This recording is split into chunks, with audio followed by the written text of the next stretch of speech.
Pues vamos conforme al calendario de lectura, vamos al libro de Isaías.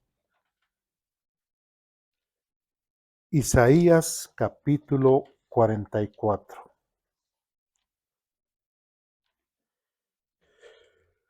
Bien, ya lo que es eh, parte del contexto del pueblo de Israel, cuando empezamos a ver que el, el reino se divide, se hace un reino en el norte, se hace un reino en el sur. Estamos viendo estos cuatro profetas, hoy los vamos a volver a mencionar. Si recuerdan cuáles eran estos cuatro profetas contemporáneos que anunciaron la venida de los asirios, que advirtieron al pueblo de Israel en contra sobre este juicio que Dios les iba a dar a través de los asirios. ¿Cuáles eran estos profetas? ¿Recuerdan? Miqueas, Oseas, no, no, Isaías y Amós. Amós, ¿sí? Esos cuatro eran contemporáneos. Normalmente cuando empezamos a ver esa situación referente a Israel, empezamos a notar y algunas personas han dicho, ay, es que ya es puro mal, ya sabemos que Israel puro mal, ya sabemos que Israel puro pecado, ya sabemos que puro juicio y ya. Entonces llega otro domingo y ¿de qué va a hablar el pastor? Otra vez que Israel está mal, otra vez pecado, otra vez que los profetas enjuician a Israel y todo. Y la siguiente semana, ¿qué va a ser? Otra vez Israel, otra vez pecado. Y bueno, y como ese que prácticamente es el tema, ¿qué creen que vamos a ver? No, ahora lo hemos cambiado, ¿sí? Porque también hay buenas noticias, ¿sí? Hay buenas noticias. Si ya prácticamente hemos leído a estos cuatro profetas, vamos a ver unos detalles bien interesantes que cambian esta situación, porque Dios exactamente así como lo vimos en Oseas la semana pasada, como hasta decía Dios, desde ese momento en el cual Israel empezó a hacer esto, yo los empecé, ¿qué? A odiar. ¿No? Pero dentro de ese carácter de juicio de Dios, que todos los juicios de Dios son justos y son verdaderos, recordemos, siempre Dios es el que va a estar bien. ¿Quién siempre va a estar mal? Nosotros. Si hay alguna cuestión en la Biblia que yo no entienda, la Biblia no es la que se contradice. La Biblia está bien y yo soy el ignorante o el tontito que no estoy entendiendo el texto, pero la Biblia es la que está bien. ¿Sí vamos bien? Bueno, entonces, vamos a Isaías capítulo 44, perdón, del versículo 1 al versículo 5, dice lo siguiente. Ahora escúchenme, Jacob mi siervo, Israel mi qué elegido. Prácticamente Isaías ya en el capítulo 44 ahora empieza a dirigirse primeramente a Jacob, ¿sí? De una forma figurativa.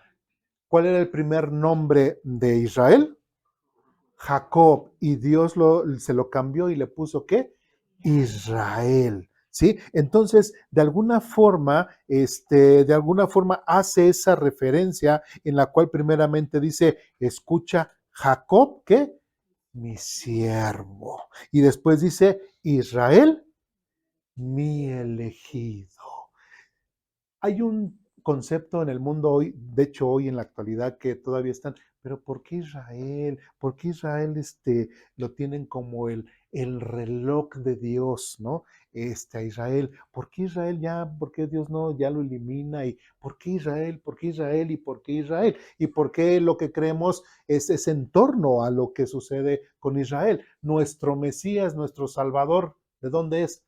De Israel. Entonces, no podemos evitar dejar de hablar del pueblo de Israel, porque es parte del contexto de nuestro Salvador. Y si no entendemos las cosas que nos narra el Espíritu Santo en el Tanaj durante todo lo que es el Antiguo Testamento, muchas cosas no vamos a entender referente a nuestro Mesías. ¿Sí? Así como Dios decía en textos que hemos visto que los ha odiado, que se ha enojado, que su ira ha sido sobre ellos, aún así, en estos vamos a ver unas citas como Dios añora a ese Israel que Dios amará.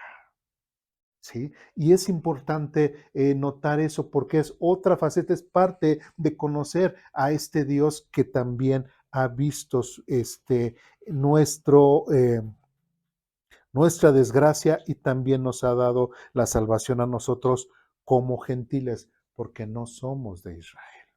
¿Sí? Bien. Isaías 44, otra vez, del 1 al 5, dice, ahora escúchame, oh Jacob, mi siervo Israel, mi elegido. El Señor que te hizo y que te ayuda dice, no tengas miedo, oh Jacob, siervo mío, mi amado Israel, mi elegido, pues derramaré agua para calmar tu sed y para regar tus campos resecos. Derramaré mi espíritu sobre tus descendientes y mi bendición sobre tus hijos. Prosperarán como la hierba bien regada, como sauces en la ribera de un río. Algunos dirán con orgullo, yo le pertenezco al Señor. Otros dirán, soy descendiente de Jacob. Algunos escribirán en nombre del Señor en sus manos y tomarán para sí el nombre de Israel. ¿Cómo se está visualizando a Israel? ¿Un Israel ya juzgado? ¿Un Israel pecador? ¿Un Israel odiado o recibiendo la ira de Dios? No. Estamos viendo a un Israel que tiene una promesa de restauración. Estamos viendo a un Israel que tiene esa promesa en la cual Dios le ha dicho que le esparcirá su espíritu sobre sus descendientes. Y quiero hacer una acotación, una aclaración. ¿A quién se está refiriendo Isaías 44 del 1 al 5? ¿A Israel o a la iglesia? A Israel está más que claro, ¿sí? Lamentablemente hay muchas personas o en algunos lugares se han sacado cosas de los profetas y se han insertado en enseñanzas hacia la iglesia y en las cuales es completamente inválido, exegéticamente, hermenéuticamente, teológicamente y mucho menos pastoralmente. Este texto es una promesa que se le da, y como lo dice aquí, al mismo pueblo de Israel. Tanto, otra vez repitiendo versículo 5, algunos dirán con orgullo, yo le pertenezco al Señor. Otros dirán, soy descendiente de Jacob. Claramente se está refiriendo al pueblo de Israel. Qué interesante que en ese mismo tiempo, como contemporáneo, vemos ahora al profeta Oseas. Vamos al libro de Oseas, capítulo 2. Oseas, recordemos que es el primer libro de los profetas menores. ¿Sí? Ya con eso, ya rápido lo van a encontrar, ¿verdad?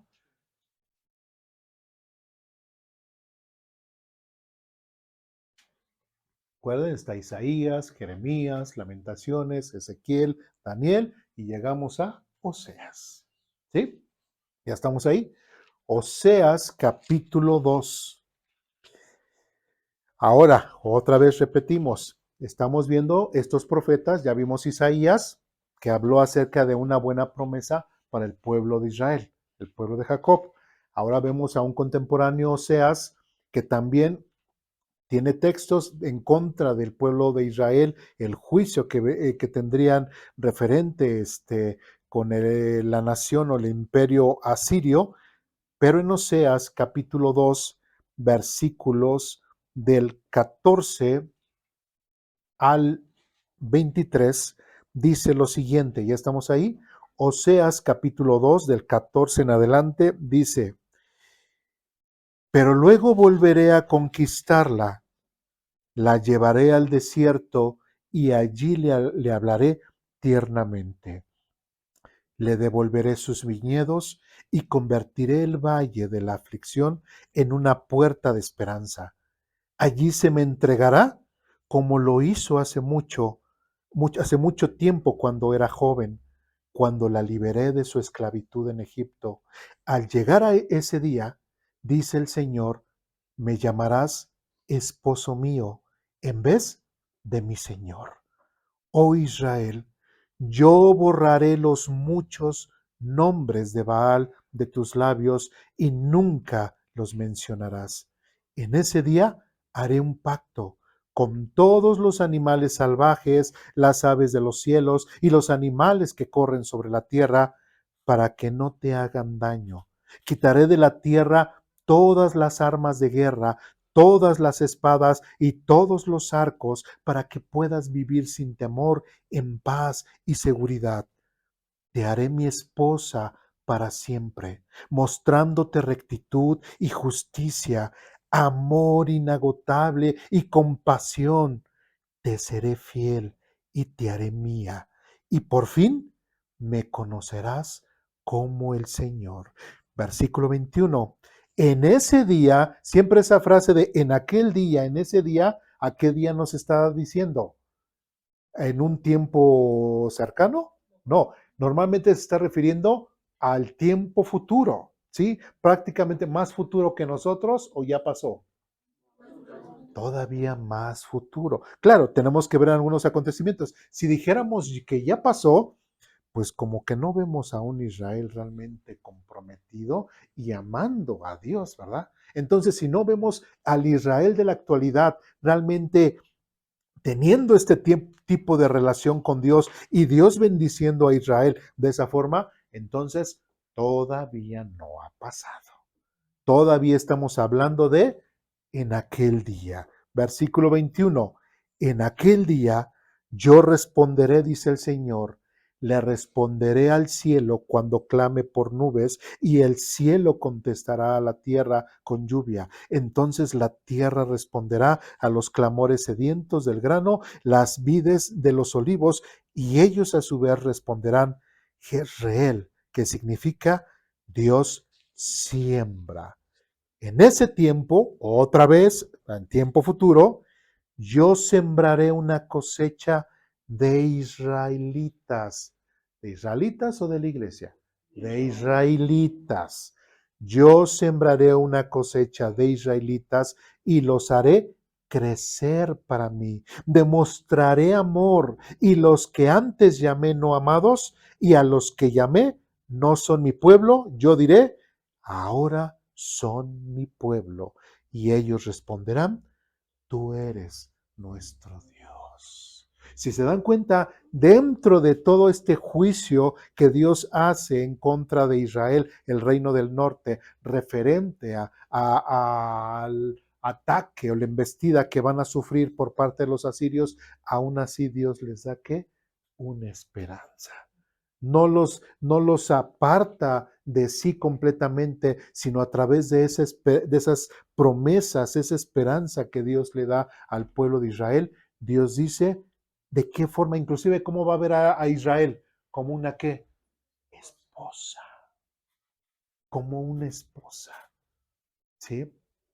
Y si vemos los detalles, por ejemplo, en el versículo 22, entonces la tierra responderá a los clamores sedientos del grano, de las vides y de los olivos, y ellos a su vez responderán, Jezreel, que significa Dios, siembra.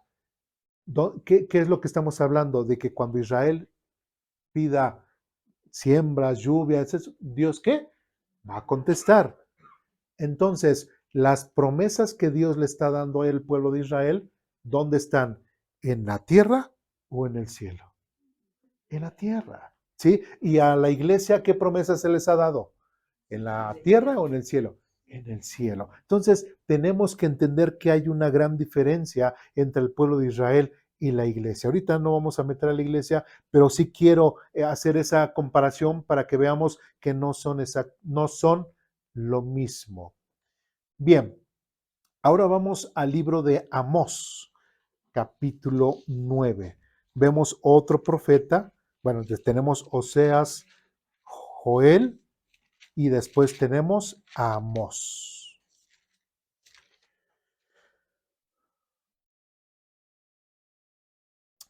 Amós capítulo 9, versículos del 11 al 15. El libro de Amós, capítulo 9, versículos del 11 al 15.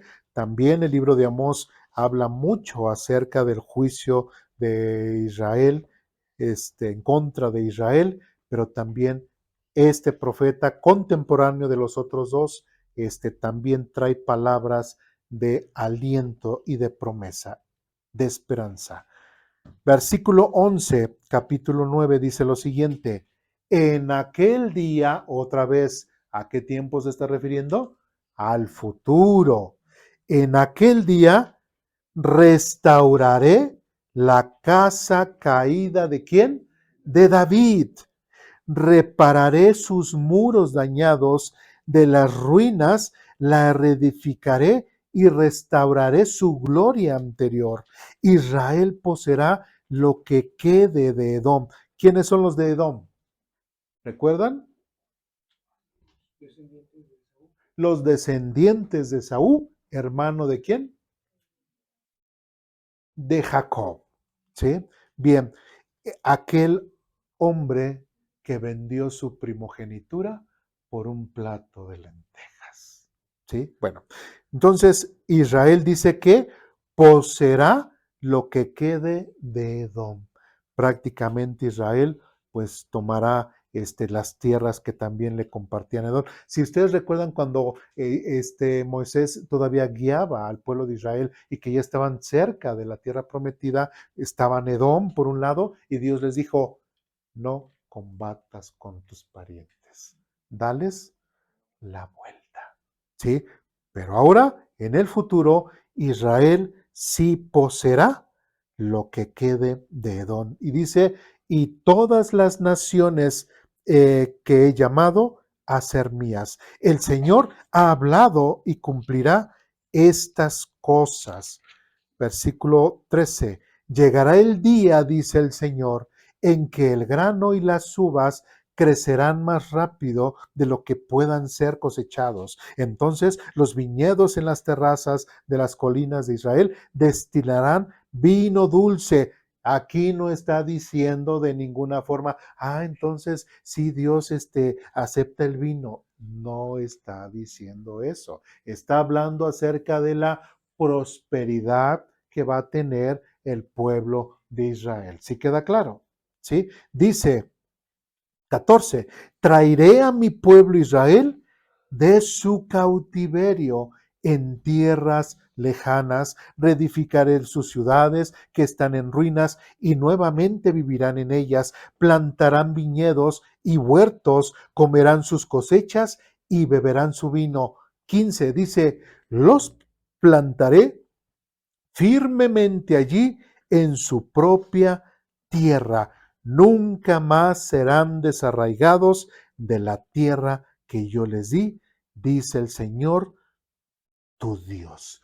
Sí, porque muchas personas preguntan: bueno, ¿y por qué ya no sacan a Israel de ahí? ¿Por qué ya lo corren? ¿Por qué ya no lo corren? ¿Por qué no lo eliminan?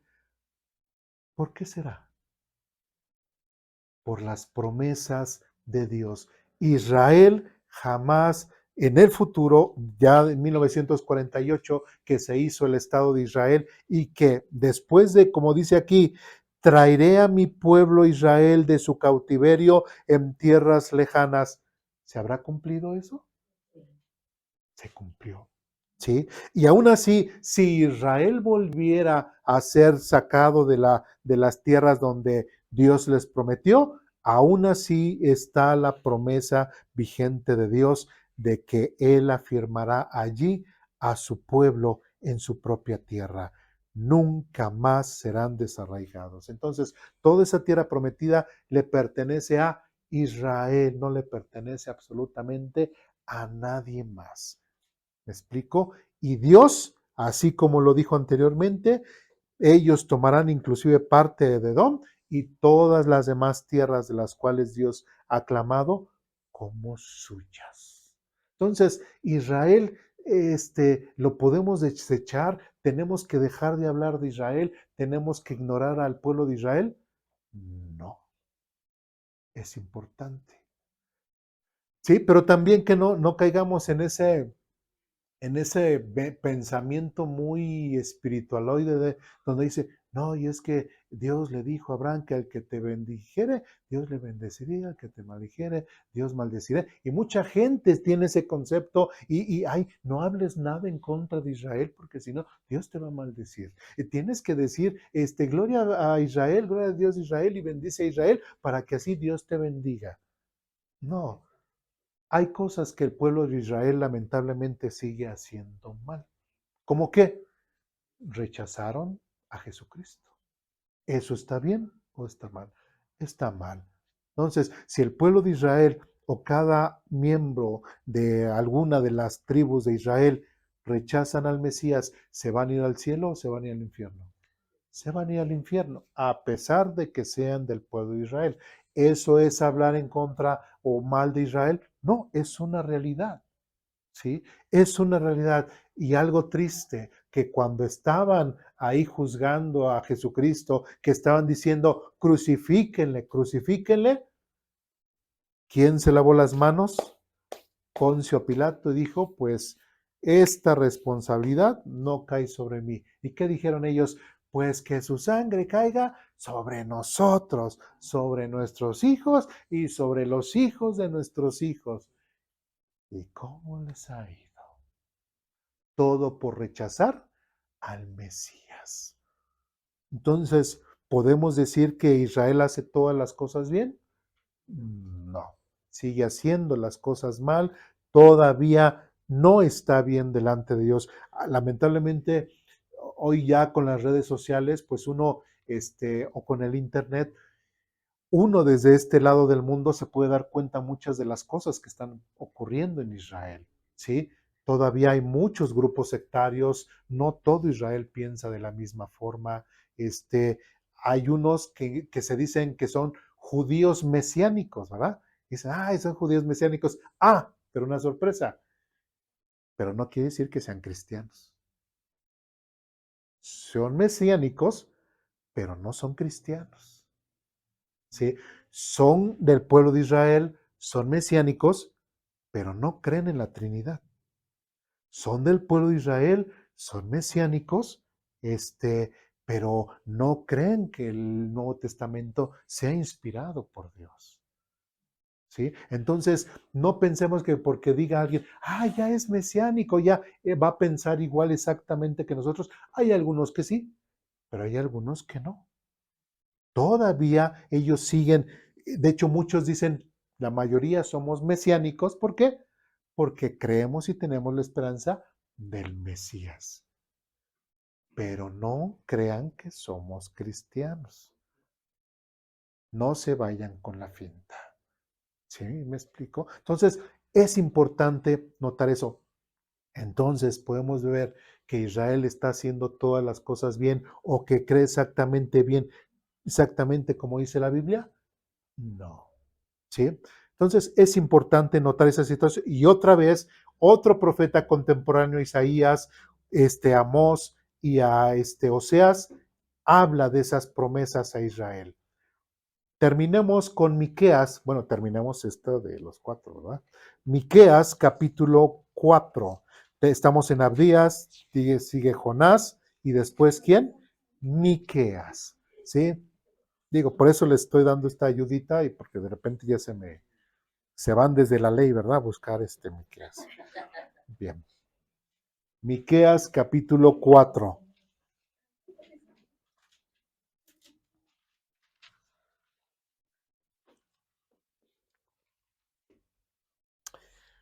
Pues Miqueas, al cual hace como 15 días eh, hablamos sobre este juicio de Dios sobre Israel, donde el mismo Dios le preguntaba en el capítulo 6, oh pueblo mío, ¿qué te he hecho?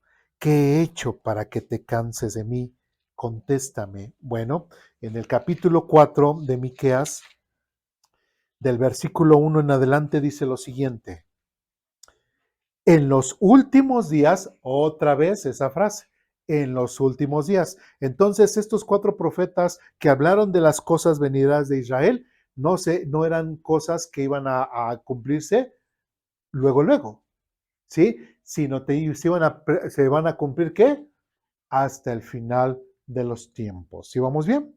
Bueno, entonces, en los últimos días, el monte de la casa del Señor será el más alto de todos, el lugar más importante de la tierra. Se levantará por encima de los demás colinas y gente del mundo entero acudirá allí para adorar. Vendrá gente de muchas naciones y dirá: vengan, subamos al monte del Señor, a la casa del Dios de Jacob. Allí Él nos enseñará sus caminos y andaremos en sus sendas, pues la enseñanza del Señor saldrá de Sión y su palabra de Jerusalén. Versículo 3: el Señor mediará entre los pueblos y resolverá conflictos entre las naciones y poderosas y lejanas. Ellos forjarán sus espadas para convertirlas en rejas de arado y sus lanzas en podadoras. No pelearán más nación contra nación, ni seguirán entrenándose para la guerra. Todos vivirán en paz y prosperidad, disfrutarán de sus propias vides e higueras, porque no habrá nada que temer. El Señor de los ejércitos celestiales ha hecho esta promesa.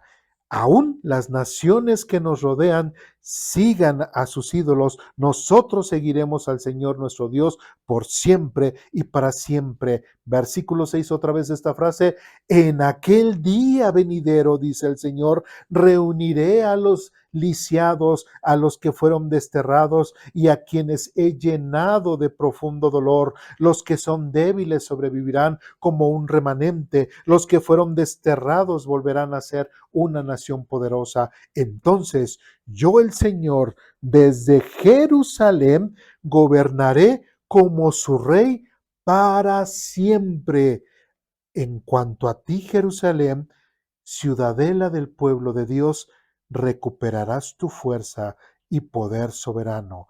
El reino será restaurado a mí, muy amada Jerusalén. ¿Qué va a pasar con Israel? ¿Israel será completamente destruida? Jamás. Es el pueblo elegido por Dios. Y muchos se han sorprendido, ¿no? Llegaron en 1948, muy poquitos ahí a la zona de las tierras prometidas. Y algo curioso, lo que es Irán, Irak, Kuwait, todo eso alrededor, quisieron desaparecer a Israel. ¿Y qué pasó? ¿Pudieron? No. Era una nación que apenas iba llegando, no tenía armamento, no tenía absolutamente nada para defenderse. ¿Quién los defendió? Dios. ¿Se va a poder destruir algún día al pueblo de Israel? Jamás. Y a veces uno se pregunta, entendamos esto, ¿por qué Estados Unidos, y entendamos, en su mayoría Estados Unidos, cuál es, digamos, la fe que más se practica en Estados Unidos? Los cristianos. ¿Católicos? No. Cristianos o protestantes, ¿no? Estos les dicen, protestantes. Lo mismo en su mayoría Inglaterra, ¿de dónde vienen Estados Unidos? De Inglaterra, de Francia, algunos países de Europa, que en un tiempo fueron, ¿qué? Protestantes. Son los de que hoy en la actualidad, de cierta forma, están apoyando a quién? Al pueblo de Israel. Por eso, pero ¿por qué Estados Unidos está protegiendo al pueblo de Israel? Porque de hecho Donald Trump está queriendo de meter otra vez la Biblia en las escuelas, etcétera. Tienen conocimiento de la palabra de Dios. Y como tienen conocimiento de la palabra de Dios, saben lo que Dios ha hablado referente a quién? Al pueblo de Israel. Y como saben lo que Dios ha hablado del pueblo de Israel, a ningún pueblo le conviene estar en contra de Israel. Porque si en este momento viniera el Señor Jesucristo, ¿qué pasaría con esos pueblos en contra de Israel? ¿Sí me explico?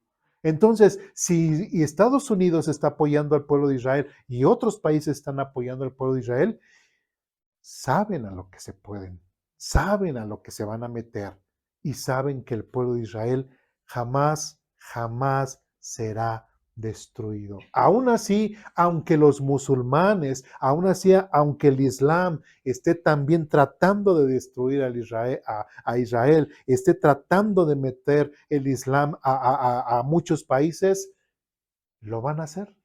¿Lo van a lograr? Jamás, jamás. ¿Sí? Entonces, ¿por qué? Porque estas promesas que Dios le ha dado a Jacob, al pueblo de Israel, se van a cumplir. No porque Israel sea bueno, sino porque Dios ha prometido esto, esto. Va a ser un Israel en el futuro, un Israel realmente amado y bendecido por Dios. ¿Sí? Qué interesante que estos 4 profetas, aparte de anunciar juicios prontos en contra de Israel, también le estén dando promesas al pueblo de Israel referente de aquel futuro. ¿Sí? Otra vez, cuando dice, aquí quiero resaltar eso, entonces yo el Señor, versículo 7 al final, entonces yo el Señor desde Jerusalén gobernaré como su rey para siempre. Y si alguien pregunta, ¿y el Papa? ¿Y el Papa en Roma? ¿Qué va a pasar? Pues fíjate que el catolicismo romano no figura para Dios. El catolicismo romano es una religión, es una secta, como tú lo quieras llamar, para Dios no es. No existe el catolicismo romano, no está contemplado. El Mesías va a reinar desde Jerusalén, no desde Roma. No es cierto, como lo dijeron en algún tiempo, primeramente, cuando los soldados no estaban ocupados en la guerra, que era lo que los ponían a hacer a los soldados romanos, construir carreteras. Por eso es de que de ahí decían, todos los caminos llegan a Roma. Pero después, ¿quién se estableció en Roma? El catolicismo romano. Y estaban estas avenidas. Pero después que empezaron a decir, todos los caminos llegan a Dios. De ahí esa frasecita. Pero no. ¿Dónde realmente vamos a encontrar a Dios en el futuro? O la gente de nosotros vamos a estar haciendo otra cosa, pero la gente de ese tiempo, ¿dónde va a tener que ir? ¿A Roma o a Jerusalén? A Jerusalén. ¿Sí? Y muy claramente dice del versículo 2, vendrá gente de muchas naciones y dirá, vengan, subamos al monte del Señor, a la casa del Dios de Jacob. Allí Él nos enseñará sus caminos y andaremos en sus sendas, pues la enseñanza del Señor saldrá de Sión, no de Roma, y su palabra de Jerusalén, no de Roma. El Señor, etcétera. Y aquí vemos una parte en donde ya está hablando de ese Mesías, en donde ya vendrá el Señor y establecerá su reino y gobernará sobre todas las naciones, pero desde Jerusalén y no desde Roma. ¿Sí me explico? Entonces, nos tenemos que sentir temerosos. Es que los católicos, es que los romanos, católicos romanos, es que si rompo mi virgencita me vaya a pasar algo, si rompo o tiro esta estatua de la diabólica muerte, se me va a aparecer en la noche, tengo que tener miedo. No, no existe eso. No va a pasar absolutamente nada. Lo único, bueno, y tampoco, o sea, de que, y si la regalo, menos, porque estás fomentando la adoración a algo que realmente no es Dios, ¿sí? Entonces, es importante que notemos cómo estas buenas noticias también tiene el pueblo de Israel para un futuro. Ahora, eh, algo interesante es de que uno puede decir, bueno, pues ya aquí le dejamos, ya acabamos y ya nos vamos, ¿no? No. Algo interesante es de que el tema de Israel sigue en el Nuevo Testamento. Vamos a la epístola a los Romanos. capítulo 11.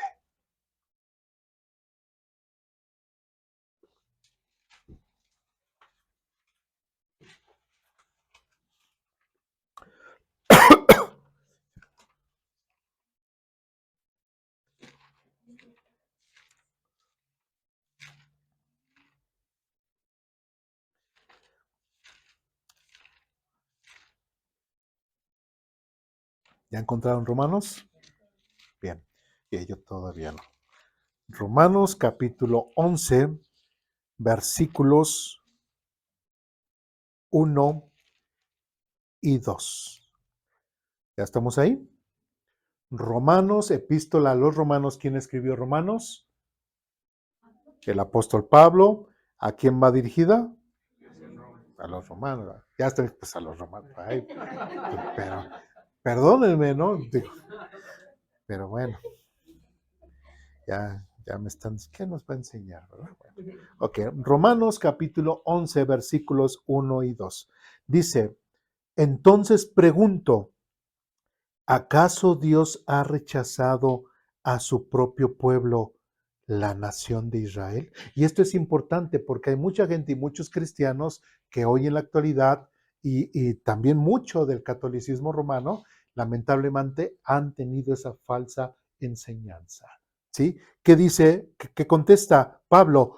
Por supuesto que no. Yo mismo, dice Pablo, yo mismo soy israelita, descendiente de Abraham y miembro de la tribu de Benjamín. Versículo 2. No, Dios no ha rechazado a su propio pueblo, al cual eligió desde el principio. ¿Se dan cuenta de lo que dicen las escrituras sobre el tema? El profeta Elías se quejó del pueblo de Israel ante Dios y dijo, bueno, etcétera, etcétera, etcétera. Pero ¿qué es lo que está diciendo Pablo? ¿Dios ha rechazado al pueblo de Israel? No. Y esa es cuando nosotros, bueno, eh, desde el primer año que empezamos con la escuela dominical, hay un tema que dice la nacionalización. Hablamos de eso, porque mucha gente piensa que la iglesia sustituye ahora al pueblo de Israel y como si Dios hubiese rechazado al pueblo de Israel y ahora es la iglesia. No, aquí muy claramente Pablo está diciendo que Israel, sigue siendo el pueblo elegido por Dios, así como lo hemos visto por estos 4 profetas, y la iglesia es una institución completamente diferente. ¿Sí? ¿Y qué era lo que enseñaba el catolicismo? ¿Por qué el pueblo de Israel sufrió tanto cuando el catolicismo inició? Porque decían, el catolicismo romano, pues nosotros somos los elegidos por Dios. Somos los representantes. El Papa es el representante de Cristo en la tierra. Esos que dijeron, crucifícale, crucifícale, ¿merecen qué? Ser exterminados, acabados y destruidos. ¿Y quién estuvo correteando, persiguiendo, matando, haciendo este tipo de actos atroces en contra del pueblo de Israel? El catolicismo romano. Como ellos se sentían los elegidos, ellos se sentían los sustitutos de Israel y decían, ahora las promesas de Dios va a ser en nosotros. ¿Sí? Porque por eso es de que muchos judíos que se dicen mesiánicos dicen, sí, soy mesiánico, creo en el Mesías, creo que ya vino, pero no soy cristiano. ¿Por qué? Porque para muchos judíos el catolicismo es todo el cristianismo. Pero como el catolicismo romano los estuvo persiguiendo durante muchos años, ellos dicen, y muchos también se les enseña el tema de Jesús, no, porque el tema de Jesús es referente al catolicismo romano. Y eso es bien importante. Aunque el catolicismo romano se diga cristiano, no es cristiano. ¿Sí? Y en el mundo se diga, somos los cristianos, no son cristianos. Los católicos romanos no son, aunque mencionen a Cristo, pero no creen en Cristo como debería de ser conforme a la palabra de Dios. Si no, no hubiesen perseguido al pueblo elegido por Dios, que es el pueblo de Israel. Entonces, muchos israelitas, muchos hebreos tienen esa ofuscación referente al cristianismo. ¿Por qué? Y a Jesús, precisamente por todo lo que ellos sufrieron durante muchísimos años. ¿Sí me explico? Entonces, por eso tenemos que hacer esa diferencia. Nosotros no tenemos nada que ver con los actos barbáricos que hizo el catolicismo romano en contra del pueblo de Dios. Y jamás Dios ha rechazado al pueblo de Israel, pero la iglesia nunca jamás es sustituto del pueblo de Israel. ¿Sí me explico? ¿Sí está claro eso? Entonces Israel es una cosa y la iglesia es otra cosa. Versículo 25 en adelante.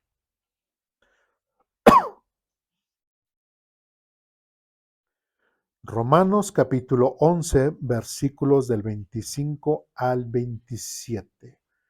Dice lo siguiente: Mis amados hermanos, quiero que entiendan este misterio para que no se vuelvan orgullosos de ustedes mismos. Parte del pueblo de Israel tiene el corazón endurecido, pero eso solo durará hasta que se complete el número de los gentiles que aceptarán a Cristo.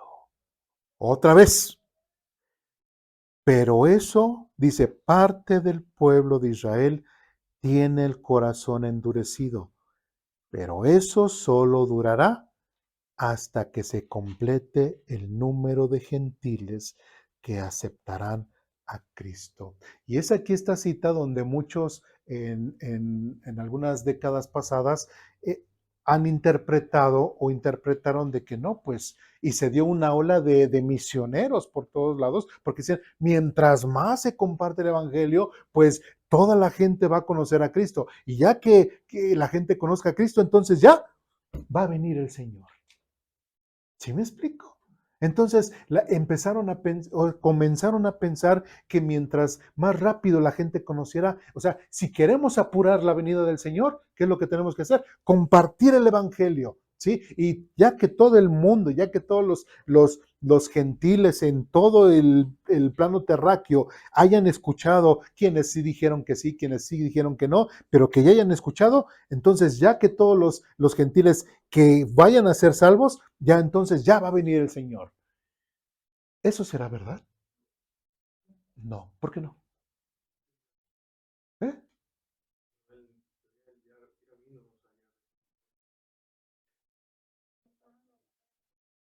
Ajá, estamos hablando de una segunda venida. ¿Sí? Vino hace 2000 años, ¿sí? Y es lo que dice aquí, los gentiles que aceptarán a Cristo, lógicamente ya hablando del Cristo ya resucitado, ¿sí? Entonces, ¿por qué podemos pensar que no es de esa forma? Porque se estaría valorando el esfuerzo humano, como que mientras más nosotros, por ejemplo, hagamos sacrificios o nos esforcemos porque el mensaje llegue a más personas, es como nuestro esfuerzo va a hacer que la segunda venida del Señor venga más pronto. Y bueno, obviamente quitando lo obvio de que pues Jesús nos dice que solamente Dios Padre sabe cuándo va a ser ese día, que ni siquiera Él conoce ese momento. Sí. Recordemos, a ver. Pero dice Dios que es paciente, ¿no? Por lo que dice, lo vimos, que es paciente esperando a que todos vengan al arrepentimiento, al conocimiento suyo y al arrepentimiento. ¿Sí? Una pregunta práctica. Si hace 50 años, bueno, muchos de nosotros no estábamos, a lo mejor yo sí. Hace 50 años ya se hubiese llenado todo el mundo con el mensaje de salvación. ¿Ya hubiera venido Cristo? Pues ya vimos que no vino, ¿verdad? ¿Por qué? Porque todavía iban a haber personas que iban a seguir naciendo, iban a seguir creciendo y muchos de nosotros pues no seríamos salvos si hace 50 años todo el mundo se hubiese llenado de la palabra de Dios. Entonces, ¿Qué es lo que se está hablando? Entonces, es cierto que si nosotros ya llenamos el mundo con el Evangelio, entonces ya va a venir el Señor Jesús. Si la iglesia en su papel de evangelístico realmente llena todo el mundo, ¿ya va a venir el Señor Jesús? Y la respuesta es no. El detalle es, y algo bien interesante, y ahorita vamos a contestar con la Biblia. En su propósito de la iglesia como evangelista, la iglesia, ¿qué creen? Va a fallar. La iglesia va a fallar en llenar todo el mundo con la palabra de Dios. Y qué bueno que no depende de la iglesia, porque va a fallar. ¿Sí? Pero ¿cómo podemos contestar esto?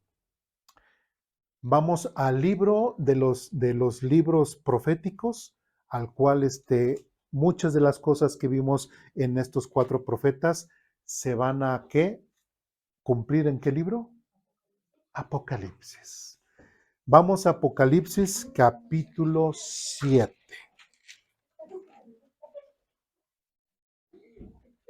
Ahorita vamos a regresar, bueno, antes de ir a Apocalipsis, perdónenme, regresemos a Romanos para concluir. Romanos. Antes de ir a Apocalipsis, regresemos a Romanos. Porque también aquí hay otra frase que queremos resaltar. ¿Sí? Otra vez, en Romanos capítulo 11, versículos 25 y 27, ya estamos ahí, otra vez. De 25 ya lo dimos, dice, parte del pueblo de Israel tiene el corazón endurecido, pero eso solo durará hasta que se complete el número de los gentiles que aceptarán a Cristo. Y versículo 26 dice, y entonces todo Israel será salvo. Entonces, hasta el momento en que todos los gentiles acepten a Cristo, entonces ya todo Israel será salvo. Es donde ya se cumplen las promesas que vimos en estos 4 profetas. ¿Sí vamos bien? Porque ya es la restauración de Israel, etcétera. Dice, como dicen las escrituras, el que rescata vendrá de Jerusalén y apartará a Israel de la maldad. Y mi pacto con ellos es que quitaré sus pecados. Es esa restauración, ese perdón de pecados. Y solamente de qué forma el pueblo de Israel puede quitarle los pecados a Israel. Solamente creyendo en quién? En Cristo Jesús. Todavía, mientras que no crean en Cristo Jesús, Dios no puede perdonar sus pecados. Versículo 28. Muchos del pueblo de Israel ahora son enemigos de la buena noticia. Y eso los beneficia a ustedes, los gentiles. ¿Quiénes son los gentiles? Nosotros, ¿sí? El hecho de que Israel sea de enemigo de la buena noticia. ¿Cuál es la buena noticia? Que uno puede tener perdón de pecados a través del sacrificio de Cristo en la cruz, ¿sí? Entonces, eso es lo que los judíos no aceptan. Como dice aquí, ahorita la buena noticia dice, son enemigos de la buena noticia y eso los beneficia a ustedes los gentiles. Dice, sin embargo, ellos todavía son el pueblo que Dios ama. El mismo apóstol Pablo está diciendo que el pueblo de Israel todavía tiene importancia y relevancia para Dios. Nunca jamás vamos a pensar que el pueblo de Israel va a desaparecer. Dice más adelante, porque él eligió a los antepasados de Abraham, Abraham, Isaac y Jacob, pues los dones, que son dones, ya lo vimos en algunas clases, no se refieren a esta capacidad, sino también es que como un regalo. ¿Sí? Entonces, pues los regalos de Dios, pues los dones de Dios y su llamado son ¿qué? Irrevocables. ¿Qué quiere decir esto? Que nadie puede decir, no, pues ya quítaselos. ¿Sí? O como dicen, no, pues cuando al que le regalan algo no no lo regresa, ¿verdad? Así es, no, pues tú me lo regalaste, yo no te lo voy a regresar. Pues así. Los dones y los regalos de Dios son irrevocables. Israel será siendo el pueblo de Israel, el pueblo escogido, el pueblo que Dios ama y como lo vimos en Oseas, el pueblo con el cual Dios lo va a ver como qué, como si fuera su esposa. ¿sí? Que restaurará, lo cuidará, le proveerá, pero es Israel en el futuro. Entonces, vemos dos puntos para ver Apocalipsis. ¿Cuál es? El hecho de que solo durará hasta que se complete el número de los gentiles que aceptarán a Cristo. Y versículo 26, y entonces todo Israel será salvo. Vamos a Apocalipsis, ahora sí, capítulo 7.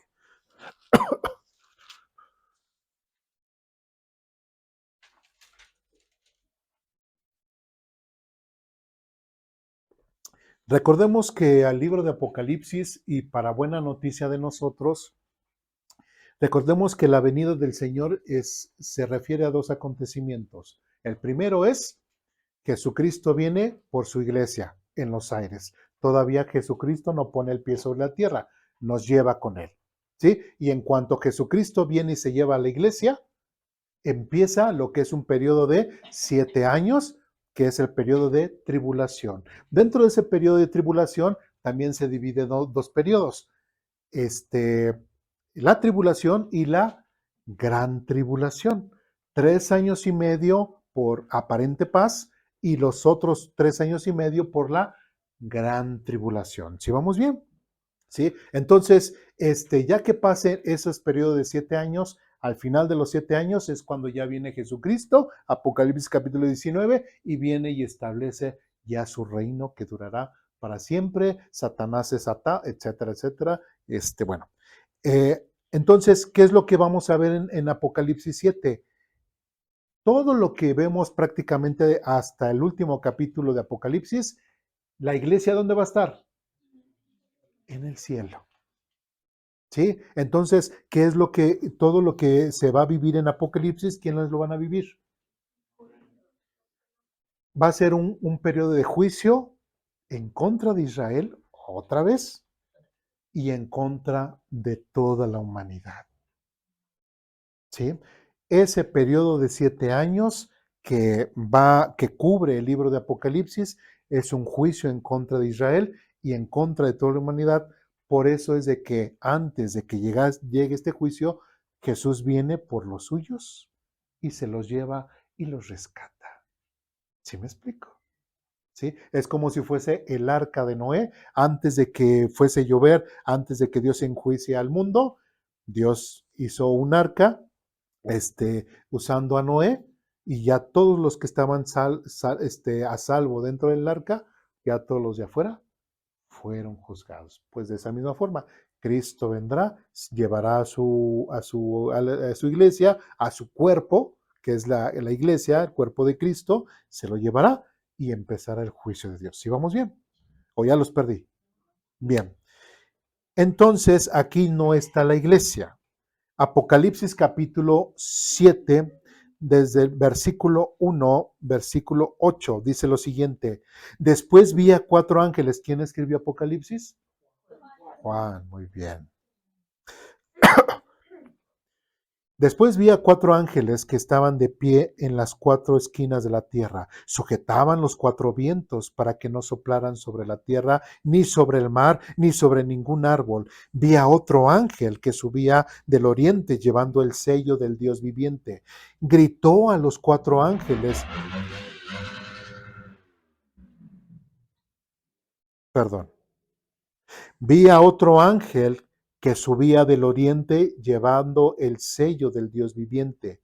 Gritó a los 4 ángeles que habían recibido poder para dañar la tierra y el mar. Esperen, no hagan daño a la tierra, ni al mar, ni a los árboles, hasta que hayamos puesto el sello de Dios en la frente de sus siervos. Versículo 4. Y oí el número de los que fueron marcados con el sello de Dios. Fueron sellados los 144,000 de los testigos de Jehová. ¿Dice eso la Biblia?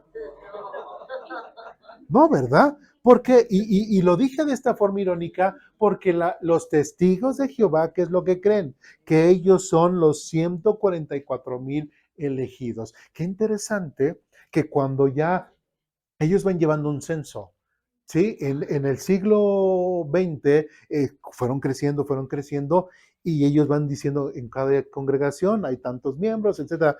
Cuando ya llegaron a los 144,000, dijeron, pues ya estamos todos completos, pero después 144,000, uno, 144,000, dos, y dijeron, pues ahora, ¿quién va a haber algunos eliminados o algunos qué? O, entonces, pero eso sí, ellos están muy marcados que los iniciadores dentro de la secta de los testigos de Jehová, esos sí son parte de los 144,000. Ya los posteriores, pues ya ellos verán cómo son de los elegidos, pero los iniciadores, ellos sí son parte de estos 144,000. Esa es una gran falacia, es una gran mentira, ¿sí? ¿Qué es lo que realmente dice el texto bíblico? Fueron sellados 144,000 de todas las tribus de Israel. No entiendo de dónde sacarán esto de los testigos de Jehová. O sea, si sabemos leer, si tenemos cierta comprensión, si ¿de dónde sacarán esto? Y no solamente eso, versículo 5, de la tribu de Judá 12,000, de la tribu de Rubén 12,000, de la tribu de Gad 12,000, Aser 12,000, Neftalí 12,000, Manasés 12,000, Simeón 12,000, Leví 12,000, Isaacar 12,000, Zabulón 12,000, José 12,000, Benjamín 12,000, cada una de las 12 tribus de Israel, cada uno de 12,000, para completar los 144,000. ¿De dónde chihuahuas una persona que no sabe o no sabe leer la Biblia o no, pero muy claramente está diciendo ahí que son qué? De todas las tribus de Israel? La manipula. Sí. Ajá, sí. Entonces, de hecho, la traducción del Nuevo Mundo, que es la traducción de los Testigos de Jehová, no es considerada por los eruditos como Biblia. De hecho, le dicen la antibiblia, ¿no? Porque tiene mano negra por todos lados, ¿sí? Entonces, ¿qué es lo que estamos viendo?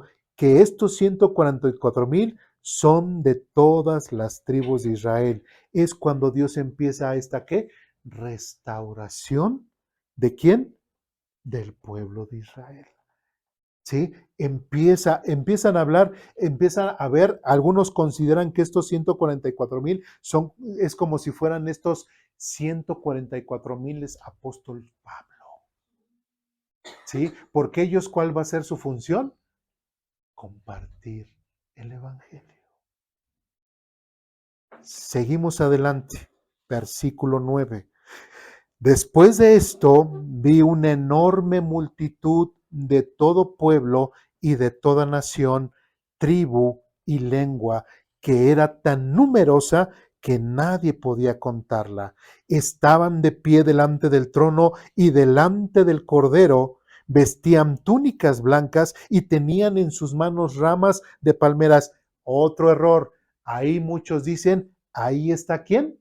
La iglesia. Pregunto, ¿es la iglesia? Bueno, ahorita porque ya puse en duda, ¿verdad? Por eso dicen que no, pero a ver, ¿realmente es la iglesia o no es la iglesia? Así con seguridad, Dios les ha dado valentía. ¿Es la iglesia o no es la iglesia? No, no es la iglesia. ¿Por qué lo digo yo? No, porque lo dice el texto. Más adelante dice, versículo 10, algo interesante. Todos estos, según así como dice, estaban delante, ya estaban muertos, pero estaban ¿qué? Delante de la presencia de Dios. ¿Eso qué quiere decir? Que el día que yo muera, ¿dónde voy a ir? Delante de la presencia de Dios. ¿Sí? No hay que me voy al limbo, que me voy al purgatorio o que estoy allí durmiendo hasta que llegue el Señor. No, allí inclusive hasta ellos tenían conciencia. En el momento en que una persona muere creyendo en Cristo, se va a la presencia de Dios consciente. ¿Sí? No duerme. Aquí estos no estaban durmiendo. No estamos hablando, no somos nosotros, no es parte de la iglesia, pero es lo que las personas comunes creyendo en Cristo, ya no parte de la iglesia, están muriendo y están yendo a la presencia de Dios. Versículo 10, y gritaban con gran estruendo, la salvación viene de nuestro Dios que está sentado en el trono y del Cordero. Y todos los ángeles estaban de pie alrededor del trono y alrededor de los ancianos y de los 4 seres vivientes, y se postraron rostro en tierra delante del trono y adoraron a Dios, cantando: Amén, la bendición y la gloria y la sabiduría y la acción de gracias y el honor y el poder y la fuerza pertenecen a nuestro Dios por siempre y para siempre. Amén. No solamente estaban conscientes, también estaban, ¿qué? Cantando. ¿Sí? Entonces esa idea incorrecta de que cuando una persona se muere, como que, pues ya, se queda ahí, no pasa nada, se queda dormida y hasta que venga Cristo, pues la Biblia dice algo completamente diferente. ¿Se dan cuenta? Seguimos adelante, versículo 13. Entonces uno de los 24 ancianos me preguntó: ¿quiénes son esos que están vestidos de blanco? ¿De dónde vienen? Y versículo 14 dice: y yo le contesté: tú eres quien lo sabe, Señor. Entonces él me dijo: estos son los que murieron en la ¿qué? Gran tribulación. ¿Cuál es la gran tribulación? Si recuerdan que les comenté. Entonces, todos estos que murieron, ¿de dónde salieron? ¿De qué periodo? De la gran tribulación. ¿Es la iglesia? No, son los que murieron en la gran tribulación. ¿Por qué? Porque recordemos, a ver si no me extiendo mucho. Mateo capítulo 24, donde dice Jesús: cuando veáis a la abominación desoladora que entra ahí para hacer el sacrificio, ¿qué le dice al pueblo de Israel? En ese momento, huyan, corre. Y el que estaba no regrese por su ropa, y el que, etcétera, etcétera, y rueguen que cuando pase eso no sea el día sábado o que sea invierno. ¿Por qué? Porque va a haber una gran persecución. Entonces, en ese periodo, y como lo narra inclusive más adelante Apocalipsis, que aquel que tenga y reciba la marca de la bestia no puede comprar, ni puede vender, no puede todo lo que. Entonces, las personas, se les dirá, de alguna forma, adora a la bestia, no, no quiero, muerte. Rechaza a tu Cristo, no, no quiero, muerte. ¿Sí me explico? Entonces, todos esos son los que salieron, como dice aquí, de la gran tribulación, porque fueron matados por van a ser matados por esta persecución. Y dice: han lavado y blanqueado sus ropas en la sangre del Cordero, porque aún así, dentro de ese periodo de tribulación, como lo vimos, de toda nación, de toda lengua, que estaban delante de la presencia de Dios ya muertos, todavía en ese periodo de tiempo, la única forma de ser salvos es que creyendo en Jesucristo.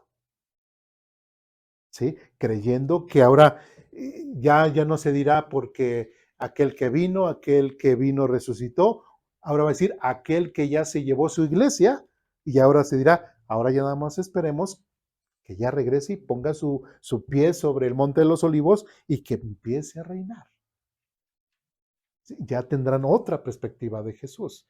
¿Sí me explico? Y después dice, ¿quiénes son estos? ¿De dónde vienen? Estos son los que murieron en la gran tribulación, han lavado, blanqueado sus ropas en la sangre del Cordero. Versículo 15, por eso están delante del trono de Dios y le sirven sus 8 horas nada más, y después su descanso de fines de semana. ¿Dice eso la Biblia? Ahí a un ladito, hermano. Ahí a un ladito.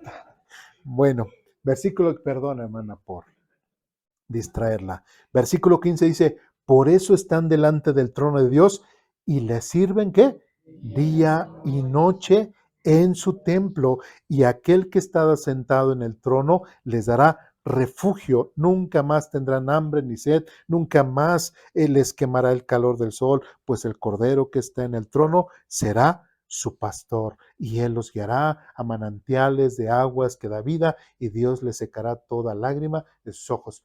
¿Son la iglesia? No, son los que salieron de la gran tribulación, ¿sí? Pero son de todas las naciones.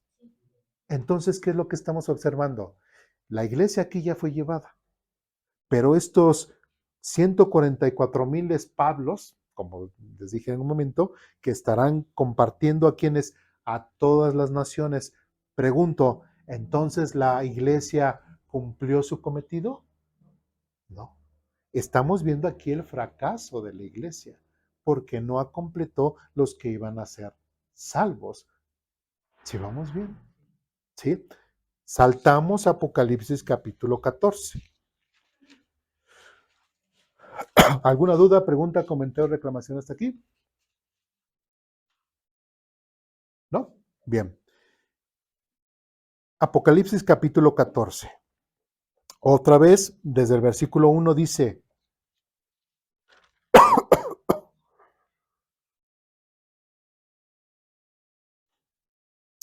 luego vi al Cordero de pie sobre el monte Sión, y con él habían, ¿qué?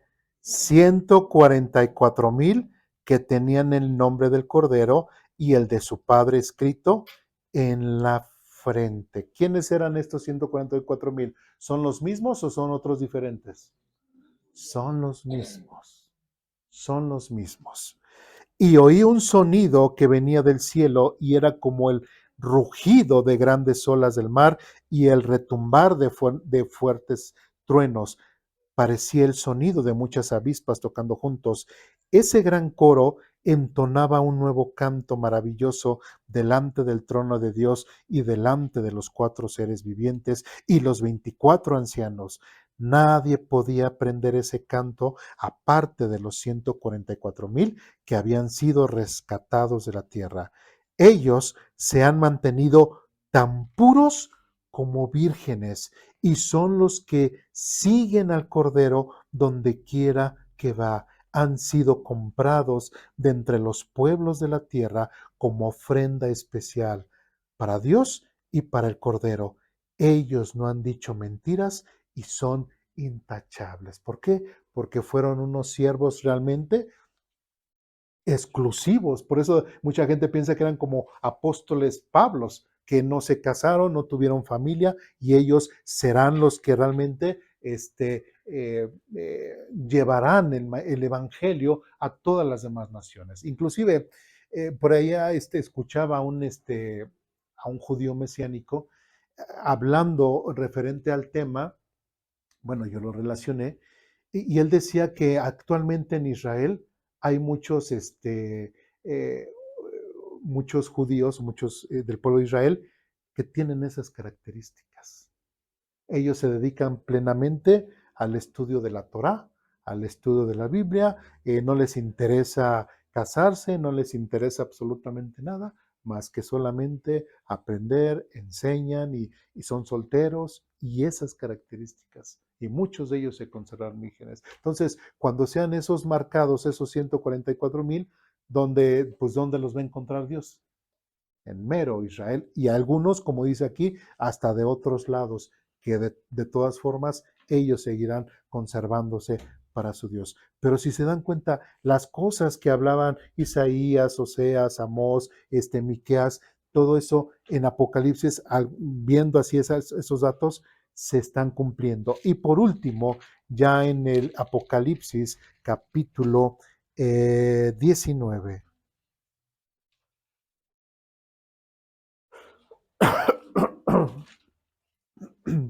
Perdón. Apocalipsis capítulo 19, del versículo 11. Apocalipsis 19, versículo 11 en adelante dice, entonces vi el cielo abierto y había allí un caballo blanco. Su jinete se llamaba Fiel y Verdadero, porque juzga con rectitud y hace una guerra justa. Sus ojos eran como llamas de fuego y llevaba muchas coronas en la cabeza. Tenía escrito un nombre que nadie entendía, excepto él mismo. Llevaba puesta una túnica bañada de sangre y su título era la palabra de Dios. ¿Quién será ese? El Señor Jesucristo. 14. Los ejércitos del cielo vestidos de lino blanco y puro de la más alta calidad los seguían con caballos blancos. También solamente para recalcar, esos que seguían al Cordero ya por otros textos y por otras enseñanzas, no somos nosotros. Esos que siguen a Jesús en caballitos blancos, ¿quiénes son? No, son ángeles. Son ángeles. Sí, ya para no hacerlo sufrir. Son ángeles. ¿Sí? ¿Y cómo lo sabemos? Bueno, tenemos que ir al libro de Joel y Joel habla todo eso. Bueno, versículo 15. De su boca salía una espada afilada para derribar a las naciones. Él las gobernará. ¿Sí recuerdan lo que dijo Isaías, los pasajes que hemos visto? El que de su boca salía una espada afilada para derribar a las naciones. Él las gobernará con vara de hierro y desatará el furor de la ira de Dios, el Todopoderoso, como el jugo que corre del lagar. En la túnica, a la altura del muslo, estaba escrito el título: Rey de todos los reyes y Señor de todos los señores. Y es ahí, versículo 19, nos saltamos. Después a la bestia y a los reyes del mundo y sus ejércitos, todos reunidos para luchar contra el que estaba sentado en el caballo y contra su ejército. Versículo 20, y la bestia fue capturada y junto con ella el falso profeta que hacía grandes milagros, etcétera. Recordemos que la bestia es al que es conocido como el anticristo. El falso profeta va a ser el papa, bueno, un líder religioso, ¿verdad? No quiero decir, un líder religioso que va a decir: adoren a la bestia. ¿A quién? Al anticristo. ¿Quién como la bestia? Sí, ahí en Apocalipsis capítulo 12, 13, donde dice que va a morir y va a resucitar y va a decir: ¿quién como la bestia? ¿No? Entonces, y hará milagros, habrá una imagen y etcétera. Entonces, de ahí inclusive tenemos que la Trinidad satánica. El falso profeta, copiando al Espíritu Santo, la bestia, el anticristo, copiando a Jesucristo, y al mero Satanás, pues copiando la función del Padre. ¿Sí? Bueno, entonces dice, versículo 20, y la bestia fue capturada y junto con ella el falso profeta que hacía grandes milagros en nombre de la bestia, milagros que engañaban a todos los que habían aceptado la marca de la bestia y adorado a su estatua.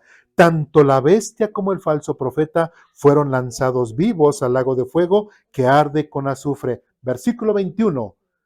Todo su ejército fue aniquilado por la espada afilada que salía de la boca del que montaba el caballo. Prácticamente es como decir, ya estaban listos para atacar cuando veían que el Mesías venía, lo atacaban. ¿Y qué hizo? Simplemente con la voz de su boca los eliminó.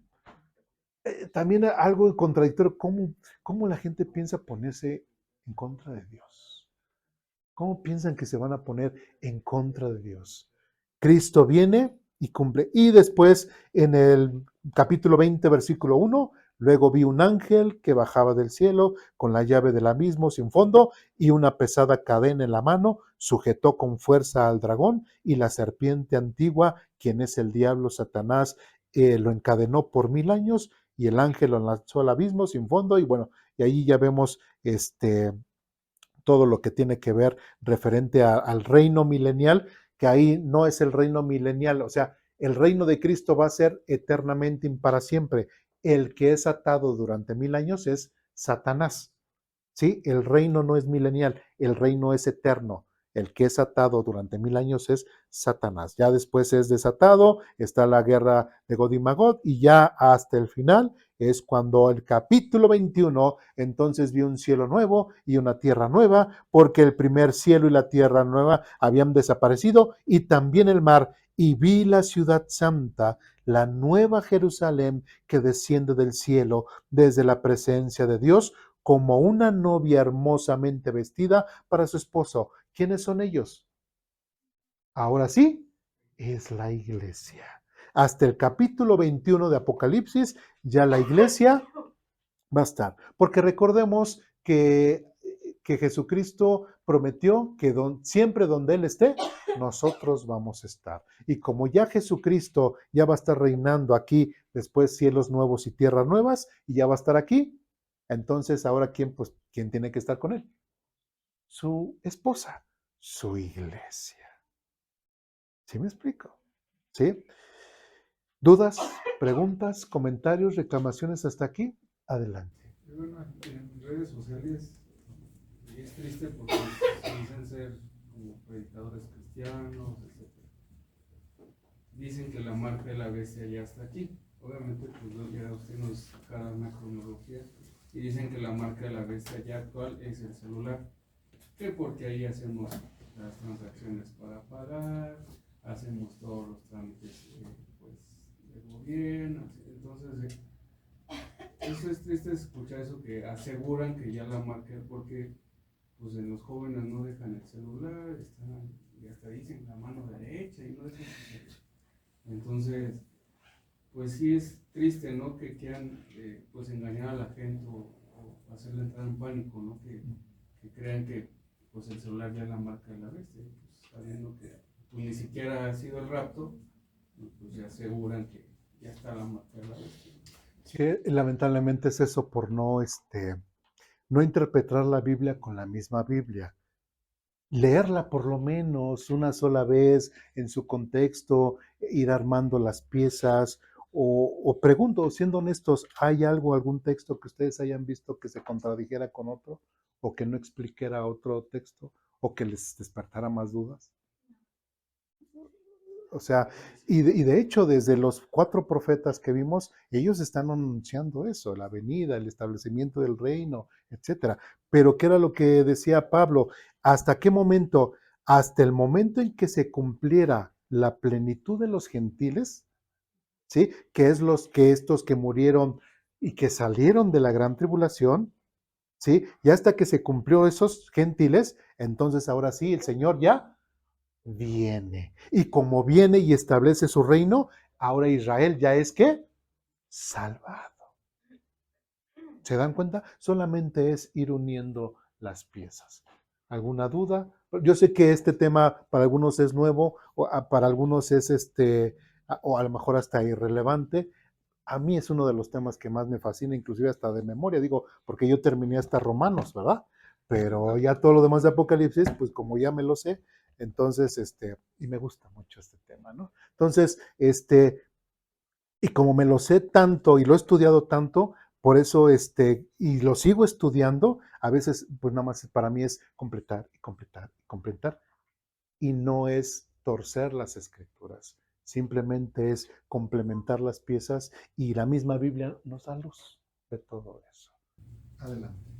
Nada más me quedo tantito. De los 144,000 judíos, ¿van a hablarle en general? Sí, sí, porque recordemos que la salvación ya nada más es a través de Jesucristo y ya no es enfocada meramente para el pueblo de Israel. Por eso muchos dicen que son apóstoles Pablos, porque Pablo fue apóstol a los gentiles. ¿Sí? Por eso. ¿Sí? Entonces, ahora, ¿por qué vimos y de esta forma? Lo que estamos viendo y lo que yo he querido resaltar es el hecho de que el Dios que promete es el Dios que le va a cumplir al pueblo de Israel. ¿Sí? El pueblo de Israel nunca va a dejar de ser el pueblo escogido por Dios. No tengamos ningún tipo de emoción o sentimiento en contra de Israel. Sí, a lo mejor sí hace cosas malas, todo, pero a final de cuentas, al final, este Israel va a ser el Israel amado. Este Israel del futuro va a ser el Israel al cual Dios le va a llamar su esposa, le va a cuidar, le va a guardar, al cual le va a dar sus promesas terrenales, a nosotros celestiales. Nosotros no sustituimos a Israel, jamás vamos a sustituir a Israel. Y no es el plan de Dios que la iglesia sustituya a Israel. La iglesia es una institución diferente, Israel es una institución diferente. ¿Sí? Promesas celestiales para la iglesia, promesas terrenales para Israel. Entonces, no, y igual así como hemos visto también en los discipulados, eso conforme vamos aprendiendo, vamos viendo esa gran diferencia y ese gran abismo que hay entre lo que se le ha prometido a Israel y lo que se le ha prometido a la iglesia. ¿Sí? Que lamentablemente, así como dice el hermano Yosimar, a veces se hace una mezcolanza, integrar cosas de Israel a la iglesia la ven en el Antiguo Testamento y hacen un reverendo relajo y confunden más a la gente, confunden más. Entonces es importante ver estos tiempos, ver cómo, por qué Estados Unidos protege a Israel, etcétera, etcétera, porque Israel jamás dejará ser el pueblo escogido por Dios, pero así como lo vimos en Romanos, gracias a que él fue de cierta forma necio para Dios, nosotros los gentiles pudimos entrar en esa misericordia de Dios. Entonces, pero ¿por qué a Israel lo toman como el reloj cronológico de Dios? ¿Por qué será? Porque lo es. ¿Sí? Porque lo es. Adelante, hermana. Ahora tengo otra duda también, Adelante. porque acaba de decir Esteban que cuando oramos vamos a la presencia del Señor. Así es. Pero en Tesalonicenses me llama lo de la atención cuando dice, cuando habla igual de que la venida de Cristo, dice, y los muertos en Cristo resucitarán primero. Así es. O sea, se refiere a que a los huesos, a los que duermen, o sea, dice, porque dice, los muertos en Cristo, o sea, si yo, un ejemplo, muero ahorita, yo ya soy muerta en Cristo, de creer en el Salvador, de que el Espíritu Santo de Dios mora en mí, yo muero, pero entonces yo no me voy a quedar en stand-by, yo directo me voy al cielo. Así es. Y entonces cuando dice, y los muertos en Cristo resucitarán, ¿a qué se refiere? Esa es mi pequeña duda, no sé. Es que dice, o como dice el vocabulario también. Vamos a Tesalonicenses 4.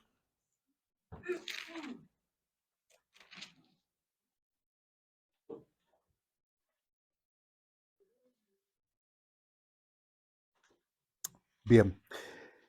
Bueno, antes de llegar a 4, Tesalonicenses capítulo 3. Primera Tesalonicenses capítulo 3. Ustedes me dicen cuando estén ahí. Primera a los Tesalonicenses capítulo 3, versículo 13. Recordemos que Pablo no escribió en capítulos, versículos, entonces, sino toda la carta, ¿no? Entonces,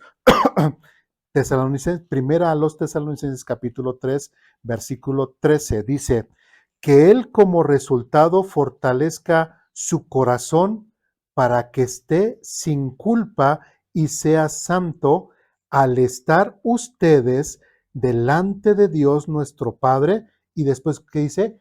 Cuando nuestro Señor Jesús regrese con todo su pueblo santo. ¿Sí? ¿Qué quiere decir? Que las personas que mueran en Cristo, bueno, ahorita vamos a ver más claramente, mueran en Cristo, están ante la presencia de Dios. Cuando ya Cristo venga por su iglesia en los aires, todos esas almas de las personas que murieron, nosotros, si morimos antes de que venga, vendremos con él. Pero no son los del caballito blanco de Apocalipsis, esos son ángeles. ¿Por qué? Vamos al capítulo 4. Versículo 13 nuevamente. Y ahora, amados hermanos, queremos que sepan lo que sucederá con los creyentes que han muerto, para que no se entristezcan como los que no tienen esperanza.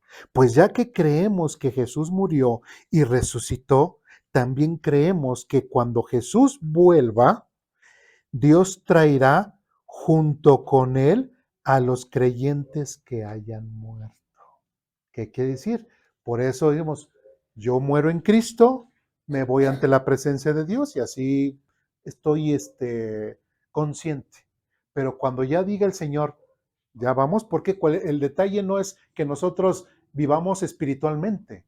Nosotros somos espirituales y somos materiales. Entonces, eso no es la forma en que Dios quiere. Dios quiere que, recordemos que Él venció la muerte, ¿sí? Y al venir y a hacer esta resurrección de su iglesia, que es lo que dice aquí, ya estamos completamente como debemos de ser, tanto espirituales como con un cuerpo transformado, ¿sí? Y aquí lo está diciendo. Por eso dice, versículo del capítulo 3, 13 al final, y al estar ustedes delante de Dios nuestro Padre, cuando nuestro Señor Jesús regrese con todo su pueblo santo, amén. Ahora regresamos, ahora al capítulo 4, 14. Pues ya que creemos que Jesús murió y resucitó, también creemos que cuando Jesús vuelva, Dios traerá junto con él a los creyentes que hayan muerto. Versículo 15, les decimos lo siguiente de parte del Señor, nosotros los que todavía estemos vivos, cuando el Señor regrese, no nos encontraremos con Él antes de los que hayan muerto, pues el Señor mismo descenderá del cielo y con un grito de mando, con voz de arcángel y con el llamado de trompeta de Dios, primero los creyentes que hayan muerto, de los que mencioné anteriormente, se levantarán de sus tumbas, ¿sí? Y luego, junto con ellos, nosotros, los que aún sigamos vivos sobre la tierra, seremos arrebatados en las nubes. De ahí que hablamos el término del arrebato, el rapto. Bueno, seremos arrebatados en las nubes para encontrarnos con el Señor en el aire. Entonces estaremos con el Señor para siempre. Así que anímense unos a otros con estas palabras. Entonces esa parte espiritual se va a unir con la material, ¿sí? Va a ser en el cielo y vámonos para arriba. Aquí no vemos un Jesús que viene y establece nada. Él viene por su iglesia para liberarla antes del juicio que Dios va a traer en contra de Israel y en contra de todas las naciones. Empieza el periodo de Apocalipsis. Entonces, nosotros, todo lo que ocurre en Apocalipsis, más bien preocúpense por creer en Cristo ahorita. Eso es lo importante. Eso es lo que nos tenemos que estar seguros de ser salvos ahorita, no de si vamos a vivir o no el Apocalipsis, no, porque ¿qué tal si todavía no vivimos ese tiempo y llega nuestro tiempo de morirnos y nunca hemos creído? ¿Sí? Entonces, lo principal es estar seguros de nuestra salvación. Y ya con eso, ¿cuándo va a venir el Señor para tomarnos a lo que se llama el rapto? No lo sabemos. ¿Nos interesa? No, Él va cuando Él quiera. Nosotros tenemos que vivir en santidad conforme Él es. ¿Sí? No estar que ansiamos la vida y que ya venga. Bueno, ¿por qué? Porque ya no le quieres pagar a Coppel. Porque ya no le quieres pagar a él. O sea, ¿para qué quieres que venga? ¿Para qué quieres? O sea, y mientras más estemos, más le podemos compartir el evangelio a las demás personas. Aún así, ya lo acabamos de ver, de todas formas vamos a fracasar en esa misión. Nunca vamos, como iglesia, nunca vamos a cumplir ese propósito que Dios quiere. ¿Sí? Entonces, no sé si quedó clara su respuesta. Adelante. Bueno, igual es no, a lo mejor no es algo que he visto en en predicaciones. Pero no se lo reveló Dios. No, Ah, ok. No, quiero aclarar eso. no, acerca del rap, que dice que uno, porque así lo decía un pastor, ¿no? Uno se va y Uno será tomado y el otro ¿Y será dejado. eso a qué se refiere? ¿A que toma, bueno, porque ellos así yo lo entendía, ¿no? Ahora sé que si son salvos se van a ayudar. Sí. Pero él decía que no, entonces me quedó la duda, entonces, aunque sean salvos, se van a quedar. No, O sea, va a ser a los salvos, los que se quedan. Son los que los que no son salvos. Pequeña duda. Sí, no, está bien. Pequeña gran duda. No, pero sí quedó claro. Sí, todos, porque recordemos, sí, qué era lo que pasaba con el ángel destructor ahí en la Pascua. Todo aquel que no tuviese en la casa, que no tuviese la marca de la sangre del cordero, pasaba de largo el ángel destructor y no se moría el primogénito. ¿Sí? Por eso es lo que dice Efesios, que el Espíritu Santo es esa garantía que Dios nos ha dado para en el futuro, de que Dios va a restaurarnos. Entonces, ¿quiénes son los que van a ser salvos? Los que van a ser llevados, los que tengan el Espíritu Santo. ¿Y quiénes son los que tienen el Espíritu Santo? Los que se han arrepentido de sus pecados. ¿Sí quedó claro? Una pregunta, pastor. Bueno, yo así como ahorita me entendí que uno será dejado y el otro será arrebatado. Es como en la familia, ¿no, pastor? En la familia hay que no creen, o que sí creen, pero pues están dudados. Esos son los que sí creemos, yo creo que sí nos vamos ahí, y los que no, por eso decían, uno se queda y el otro se va. Pero yo también tenía esa duda. Yo decía, bueno, pero ¿quiénes? Pero ahorita ya con la explicación me está cayendo. Es el 20, ¿verdad? Que aunque sean de una misma familia y que les compartamos eso, pero mientras que no estén arrepentidos y no... Sí, porque no van a tener el Espíritu Santo, que es esa garantía, esa marca como de la Pascua. Sí. Entonces ya me quedó claro. Porque yo también decía, bueno, pero ¿cómo se va a quedar uno y el otro? Pero es por eso. Gracias, pastor. Sí, así Así es. ¿Algo más? ¿Dudas? ¿No? Bueno, entonces, pues, espero no los haya perdido más. Y pues, entendamos eso. Otra vez, Israel es importante, Israel seguirá siendo el pueblo de Dios y nosotros nunca sustituiremos a Israel. ¿Por qué? Porque tenemos otro propósito y somos parte de otra institución, la iglesia. ¿Sí? ¿Necesitamos judaizarnos? También por ahí hay grupos andando judaizando cristianos y no. Yo honestamente prefiero ser parte de la iglesia que ser parte del pueblo de Israel. ¿Sí? Entonces, quedémonos como donde Dios nos llamó, dentro de gentiles, como nos decimos, o como nos dice Dios, somos parte de este pueblo, pero también somos parte del pueblo santo de Dios, que es la iglesia, su cuerpo. ¿Sí? ¿Dudas, preguntas, comentarios, reclamaciones? Adelante. ¿Qué diferencia hay entre los muertos de la gran tribulación y a diferencia de la iglesia? Aparte de que la iglesia va a ser llevada y los de la gran tribulación que murieron, sí ve que van a servir el trono y no se van a juzgar. Pero no entiendo, o sea, los de la muerte, ¿creyeron o no creyeron? No entiendo. Bueno, si están delante de la presencia de Dios es porque creyeron. ¿Sí? La iglesia, es que hay que entender qué es la iglesia. La iglesia es el cuerpo de Cristo. El cuerpo de Cristo tiene una cabeza, Cristo. ¿Sí? Y los que salen, los que vimos ahí en Apocalipsis 7, los que salen de la tribulación y están a la presencia de Dios, ellos simplemente están muertos.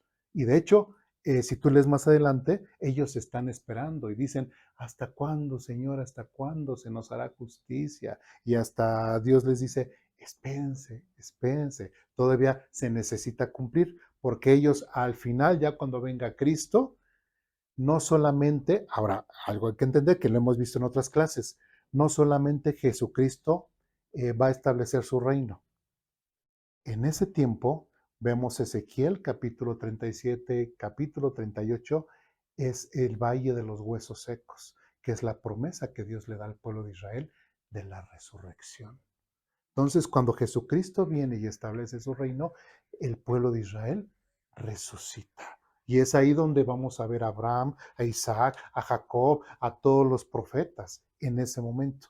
Pero no solamente el pueblo de Israel va a resucitar, sino también van a resucitar esos que murieron en la gran tribulación. Entonces va a ser esa la diferencia, porque resucitarán para ser parte de la población mundial, pero la iglesia está en el cielo. Sí, más o menos. Es que como falta un poquito de contexto en los otros temas, por eso.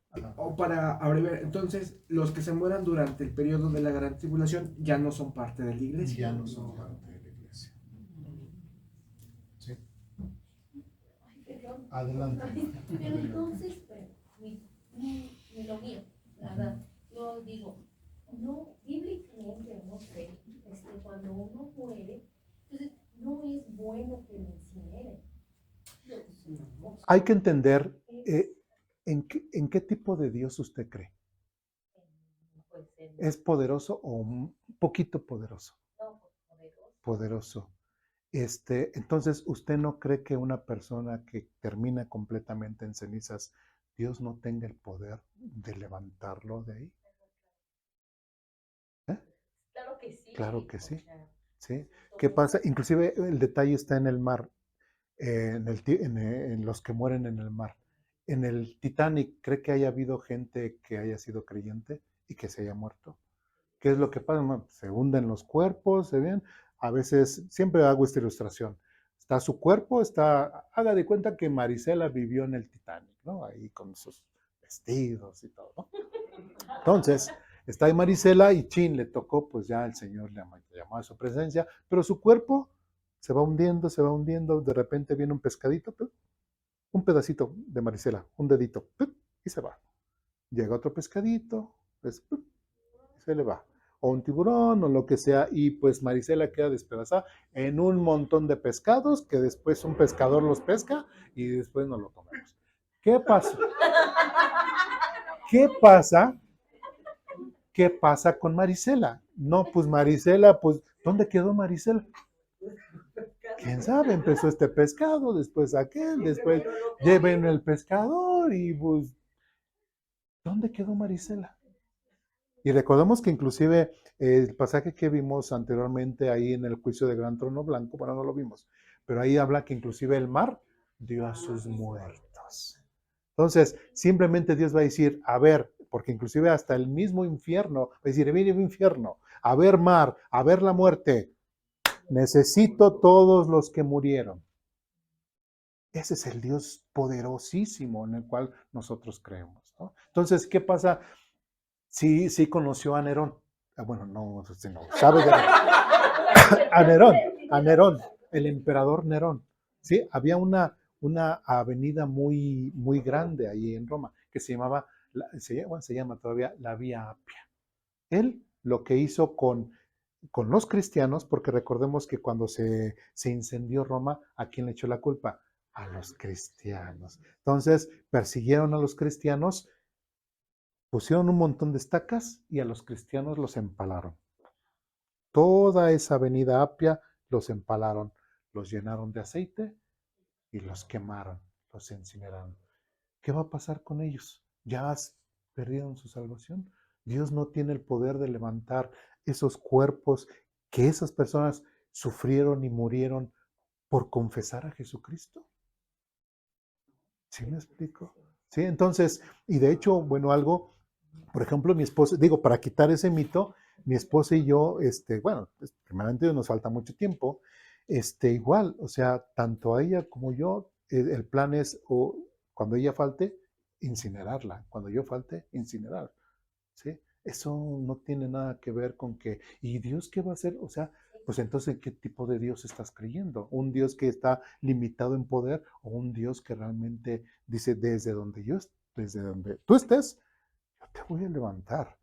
¿Y qué es lo que vimos? Y cuando vengan, como dice aquí, y cuando el Señor regrese, no les decimos lo siguiente de parte del Señor: nosotros los que todavía estemos vivos cuando el Señor regrese, no nos encontraremos con Él antes de los que hayan muerto, pues el Señor mismo descenderá del cielo con un grito de mando, con voz de arcángel y con el llamado de trompeta de Dios, primero los creyentes que hayan muerto, etcétera, etcétera. Ese es el Dios poderoso al cual menciona la Biblia y que no tiene límite. Entonces dirían, ay, es que cómo incinerar y que estás limitando el poder de Dios. ¿Sí? Entonces puedo decir, pues entonces la forma en que como tú sepultas a tus seres queridos a través de un sarcófago, pues es un ritual pagano, porque desde los egipcios así lo narran. Entonces es una tradición egipcia. Entonces, ¿de qué forma? O sea, eso es irrelevante, que lamentablemente mucha gente se ha metido en esos detalles, pero en lugar de informar y orientar a la gente, la confunde y minimizan el poder de Dios. ¿Sí? ¿Alguien más? ¿No? Aquí les va a terminar. Okay, muy bien. Si ya no hay alguna duda, algún comentario, pues ya terminamos. Pues vamos a orar para terminar.